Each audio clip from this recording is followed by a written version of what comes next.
Hi, everybody. Our country is home to some of the most beautiful God-given landscapes in the world. We're blessed with natural treasures, from the Grand Tetons to the Grand Canyon, from lush forests and vast deserts to lakes and rivers teeming with wildlife.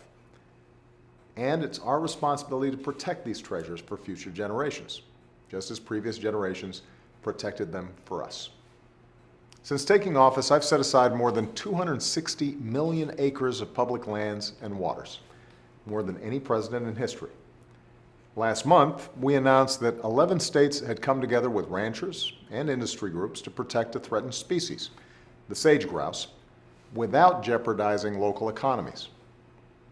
2 weeks ago, we announced that we're creating one new marine sanctuary on the Potomac River in Maryland and another along Lake Michigan in Wisconsin, part of unprecedented efforts to restore the Chesapeake Bay and the Great Lakes.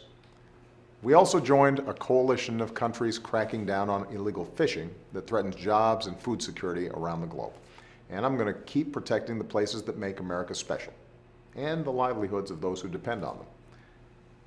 We'll also keep doing what we can to prevent the worst effects of climate change before it's too late.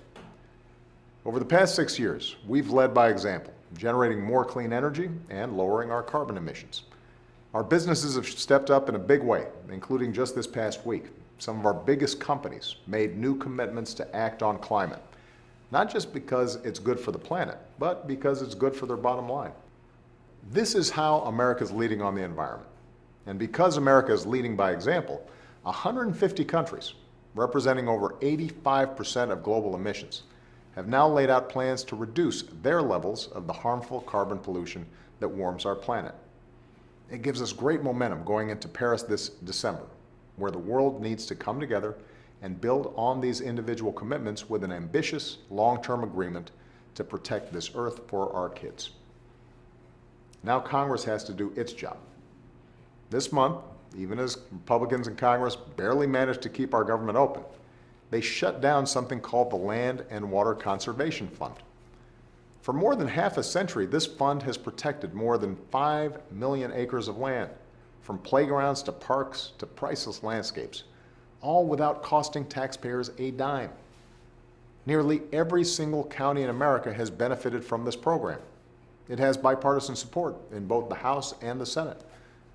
Republicans in Congress should reauthorize and fully fund the Land and Water Conservation Fund without delay.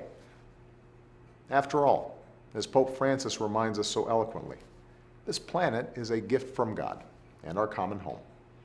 We should leave it to our kids in better shape than we found it.